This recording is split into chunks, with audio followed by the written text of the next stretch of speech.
What is going on, guys? It is WrestleLamia here, back with another video. You know, announcer Gorilla Monsoon was known for saying how quickly the tide can turn in the world of professional wrestling. That's evident by the following stories of wrestlers who went from having the gold mine to having the shaft. Number 1. Ric Flair. The Nature Boy is the patron saint of wrestlers who pissed away vast sums of money during illustrious careers. In Flair's case, he had been a big spender throughout his career, living the lifestyle of a styling, profiling, limousine riding, jet flying, kiss stealing, wheeling and dealing son of a gun. In Nature's case, he faced two opponents that even the 16-time world champion couldn't beat, 4 divorces and the IRS. And we don't mean Erwin R. Shyster. In 2007, Flair founded Ric Flair Finance, which made about as much sense as Lindsay Lohan Driving School. To no one's surprise, Ric Flair's finance folded a year later, and Slick Rick filed for bankruptcy. The Nature Boy ended up in hot water when HighSpots.com sued him for money owed, and Flair faced jail time for contempt of court over a settlement with them. Fortunately, someone paid Flair's debt. Flair was also sued by Ring of Honor for money allegedly owed, but the case was dismissed. Despite world-class financial woes, you can't help but admire Flair's attitude as epitomized by this quote: "If you're a man,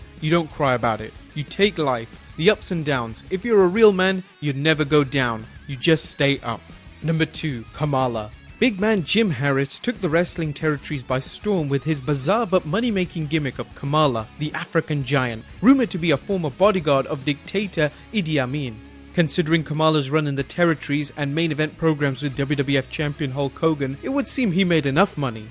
However, Kamala claims he was paid substantially less than his opponents. In a Slam Sports Wrestling interview, he claims, "I know what I made. It said Kamala James Harris, $13,000. Then I saw Undertaker, SummerSlam, $500,000. It was a big difference. Man, it was terrible. Complications from blood pressure and diabetes led to Harris having both legs partially amputated. Harris currently lives on disability checks and is one of many wrestlers involved in a class action lawsuit against the WWE for concussion-related injuries. Number 3. The Dynamite Kid. Tom Billington inspired wrestlers such as Chris Benoit with his high-flying, hard-hitting style that drew crowds despite his smaller size. That same style though led to leg and back injuries that landed Billington in a wheelchair. Billington is said to be confined to his home and not doing very well. Billington is also involved in the class action suit against the WWE. Number 4. Virgil.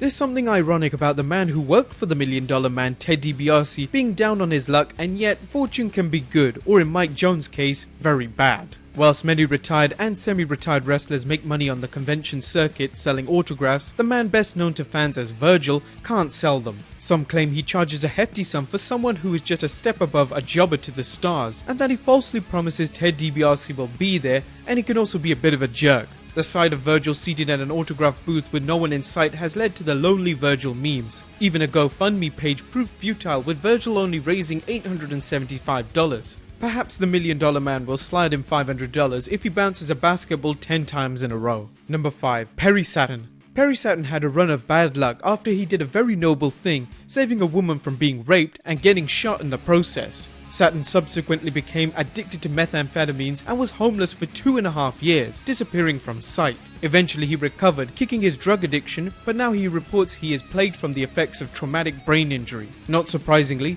Saturn too is involved in the lawsuit against the WWE. Saturn now has a GoFundMe page, and on it reports, "Perry is in a position to get good medical care, but he's strapped financially. He can't work, and his wife Lisa is a full-time caregiver essentially. They live within driving distance of his care, but they need money to pay living expenses, medical bills, and to arrange reliable transportation that can make it through the winter." So far, Saturn has raised $37,707 of his goal. Number 6. Lex Luger. Larry Poffel was one of wrestling's biggest stars, but things went south when he was involved with a domestic dispute with then-girlfriend Elizabeth Hulette, aka Miss Elizabeth, followed by her drug overdose. Luger was charged with various felonies, and subsequent legal fees, personal demons, and health issues robbed him of the money he'd earned, transforming him from the total package into the total pauper. Thankfully, Luger got help after a short term in jail, turning to God for a new direction.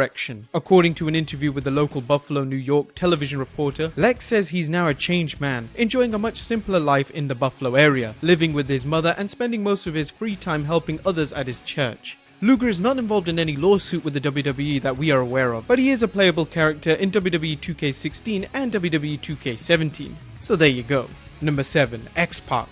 Sean Waltman's high-flying skills and hard-to-define charisma made him an upper-card star in the WWF during the new generation. When his clique pals Scott Hall and Kevin Nash went to WCW, Waltman followed suit but found life wasn't as good in WCW, especially after Eric Bischoff fired him whilst he was recovering from an injury. Waltman returned to the WWF as X-Pac, a member of D-Generation X, but personal demons took their toll physically and financially. Waltman's infamous sex tape with China and drug addiction hurt his reputation, as did unflattering appearances on the TV show The Surreal Life. Waltman now hosts a wrestling podcast, which hopefully is helping him financially. Number 8. Joey Mercury. Both Mercury and Johnny Nitro provided highlights in the WWE Tag Team division during the mid-2000s, working exciting programs with Brian Kendrick and Paul London, as well as the Hardys. Mercury, real name Adam Birch, struggled with drug addiction though, admitting in a 2007 interview, "I've been a drug addict and an alcoholic since I was 15 years old, right before I started wrestling." Mercury became addicted to painkillers after a brutal injury to his face during a ladder match, and Mercury recalls how Vince McMahon personally intervened,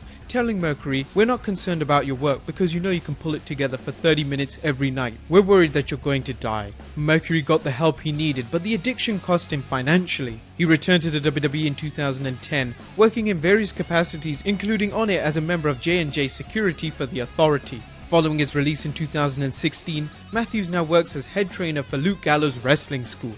Number 9. Tony Atlas. Tony Atlas won the bodybuilding title Mr. USA before entering the world of professional wrestling. His incredible physique made him a natural, and his team with Rocky Soulman Johnson led to their Soul Patrol, becoming the first African-American WWF Tag Team Champions. Rumor has it Atlas was considered for the Intercontinental Championship, but drug problems led to no-shows, resulting in his push ending. By late 1990, Atlas was living on a park bench when Vince McMahon brought him in as the controversial Saba Simba character, who was supposed to be a member of an African tribe. Atlas left the WWF, working in WCW and the AWF. Following his induction into the 2006 WWE Hall of Fame, Atlas returned to the WWE in 2008 and was part of the WWE Network show Legends House. And number 10. Jake Roberts. Jake the Snake's drug problems are well known and well documented, as seen in the film Beyond the Mat and the WWE video Pick Your Poison and the recent resurrection of Jake the Snake. The latter film showed Jake's health problems and financial woes, documenting his physical and spiritual recovery with the help of wrestler Diamond Dallas Page. Roberts seems to have turned the corner with his drug addiction and hopefully will recover financially as well. Well guys, that about wraps up this video here. Were there any wrestlers that we managed to miss off? Please let us know in the comments down below. Subscribe if you already haven't, and I'll see you next time with some more wrestling content.